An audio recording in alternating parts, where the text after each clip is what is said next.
তাই আর বাড়াবাড়ি না করে ইভাকে আদর করতে শুরু করলো। সেফু হঠাৎ খেয়াল করলো খাটের নড়াচড়া বেড়ে গেল, খাট খুব নড়ছে।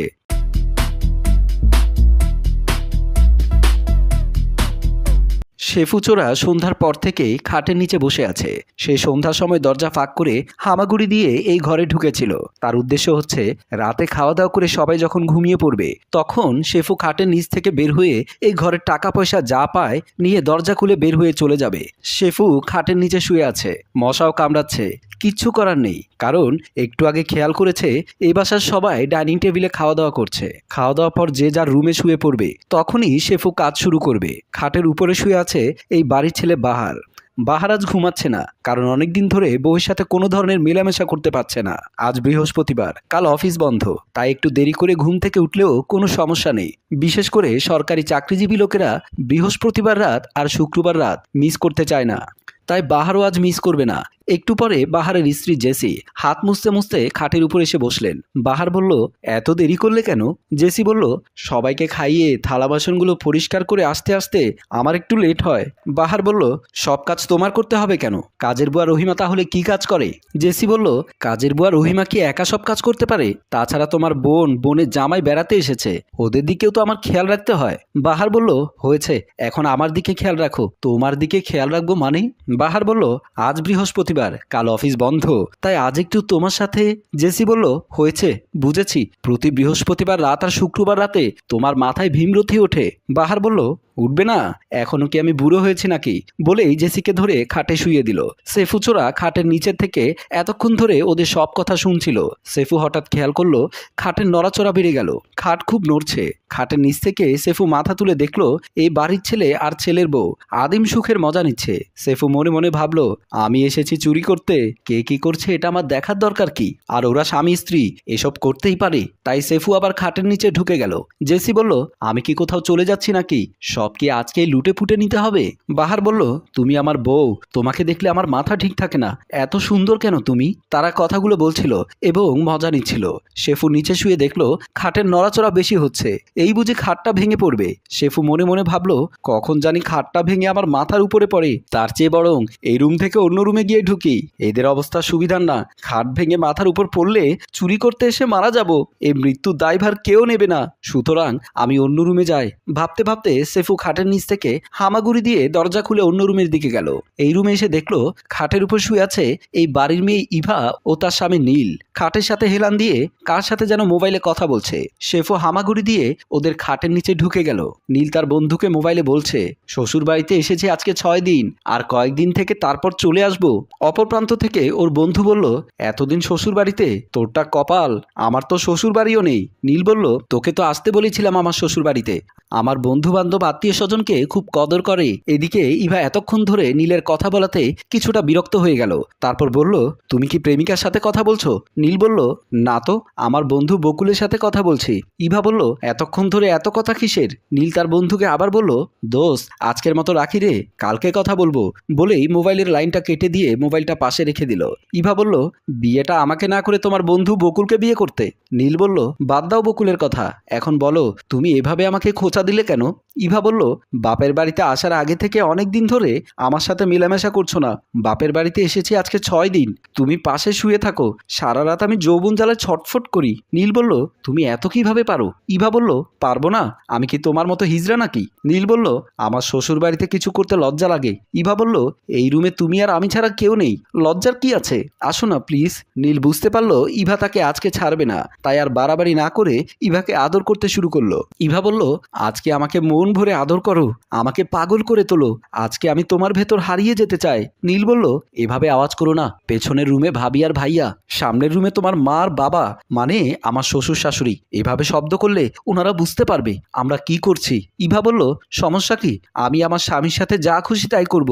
সেফুচোরা খাটের নিচে শুয়ে শুয়ে চিন্তা করতে লাগলো, আহারে বড় লোক, তোমরা কতই আনন্দ করো, আর আমি গরিব চোর বলে একটা রাতও বউয়ের সাথে এভাবে মজা করতে পারি না। প্রতি রাতে চুরি করার জন্য বের হতে হয়। হয়। আমার যদি টাকা থাকতো এরকম একটা খাট কিনে তার উপর বউকে নিয়ে আমিও মজা করতাম। কথাগুলো ভাবতে না ভাবতেই দেখলো খাট নড়ার আওয়াজ বেশি হচ্ছে।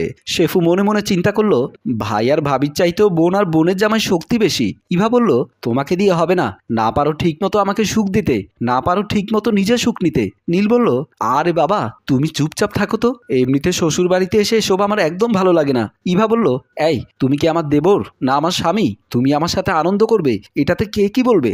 সেফু খাটের নিচে শুয়ে চিন্তা করলো, আগে যে রুমে ছিলাম ওরা তো অনেক কম ছিল, এই রুমের ওরা তো ওদের চেয়েও বেশি খাট নাড়াচ্ছে। মনে হচ্ছে এখনই ভেঙে পড়বে। তার চেয়ে বরং আমি বুড়ো বুড়ি রুমে যাই, ওদের খাট নাড়ার চান্স নেই। তাই শেফু আর রিস্ক না নিয়ে হামাগুড়ি দিয়ে ওই রুম থেকে বেরিয়ে গেল। বুড়ো বুড়ি রুমে এসে দরজা ফাঁক দিয়ে দেখতে পেল বুড়ো বুড়ি মনের সুখে ঘুমাচ্ছে। শেফু ভাবলো, ওদের খাটের নিচে গিয়ে লুকিয়ে পড়ি, তারপর খাট নাড়ার আওয়াজ বন্ধ হয়ে গেলে আস্তে করে বের হয়ে সব চুরি করে ভাগবো। যেমন চিন্তা তেমন কাজ। হামাগুড়ি দিয়ে বুড়ো বুড়ির খাটের নিচে ঢুকতে গিয়ে খাটের সাথে মাথায় বাড়ি খাওয়াতে একটা আওয়াজ হলো। মোমিন সাহেব চোখ খুলে এদিক ওদিক তাকালো, কোথাও কিছু দেখলো না। তারপর মোমিন সাহেবের মনে শয়তানি চেপে বসলো। আজ অনেকদিন বউয়ের সাথে কোনো ধরনের মোলাকাত হয় না। বুড়ো হয়েছে কি হয়েছে, মন তো এখনো কচি রয়ে গেছে। তাই পাশে শুয়ে থাকা বুড়িকে খোঁচাতে লাগলো। মোমিন সাহেবের স্ত্রীর নাম দোলা বেগম। চুলগুলো পেকে গেলেও শরীরটা এখনো কাঁচা হলুদ। মোমিন সাহেবের খোঁচানিতে দোলা বেগমের ঘুম ভেঙে গেল। দোলা বেগম বলল, কি হয়েছে, এমন করছো কেন? মোমিন সাহেব বলল, আসো না। দোলা বেগম বলল, কোথায় আসবো? মোমিন সাহেব বলল, আমার বুকে। দোলা বেগম অবাক হয়ে বুড়োর দিকে তাকিয়ে রইল। মোমিন সাহেব বলল, অমন করে কি দেখছো? দোলা বেগম বলল, ভাবছি তোমার মনে কি ভীমরতি ধরেছে? মোমিন সাহেব বলল, ভীমরতি ধরবে কেন? আমার কি এমন বয়স হয়েছে, আমার মন কি একটু চাইতে পারে না? দোলা বেগম বলল, পশ্চিমের রুমে মেয়ে আর মেয়ের জামাই, তারপরের রুমে ছেলে আর ছেলের বউ এখনো জেগে আছে, আর এমন সময় তোমার মনে ভীমরতি উঠেছে? মোমিন সাহেব বলল, এই রুমের আওয়াজ এই রুমের মধ্যেই থাকবে, অত দূরে যাবে না, আসো না।